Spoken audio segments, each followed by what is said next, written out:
In the heart of a quiet European town nestled between misty hills, there stood an old clock shop run by a mysterious man known only as Mr. Emile. He was thin and gray, always dressed in a waistcoat, and had eyes that seemed to have counted every second of time itself. The townspeople loved his shop not just for the beautiful clocks that lined the walls, but for the strange sense of peace that filled the air whenever they walked inside.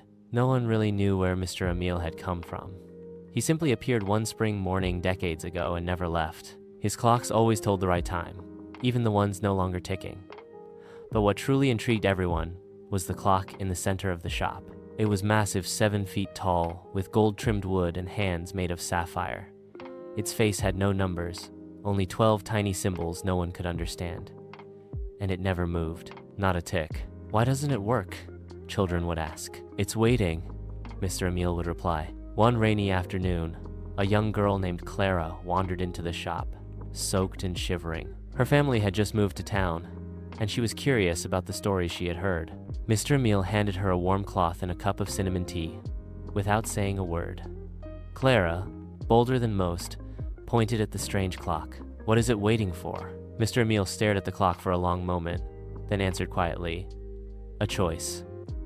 Clara didn't understand, but she liked the sound of it. Over the weeks, she kept visiting, asking questions, and learning about gears, springs, and pendulums. The old man taught her everything, often glancing at the central clock as if it were listening.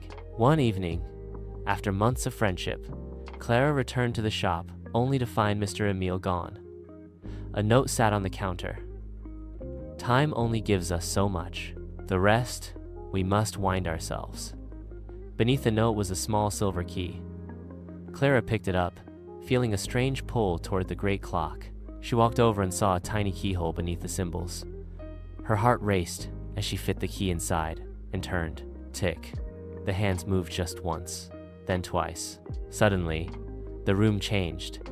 The clocks on the walls chimed in harmony, and the symbols on the great clock began to glow. Clara saw visions in the clock's face. Mr. Emile as a young man, traveling through time, helping people, healing regrets. He had been a guardian of time itself, and now he had passed the role on. Clara stepped back. The ticking filled her chest like a heartbeat. The town outside was the same, but she was not. From that day on, Clara ran the shop. People still came, still asked about the great clock. "It's waiting," she would say with a smile. And somewhere, perhaps far in the future, or deep in the past, Mr. Emile ticked on.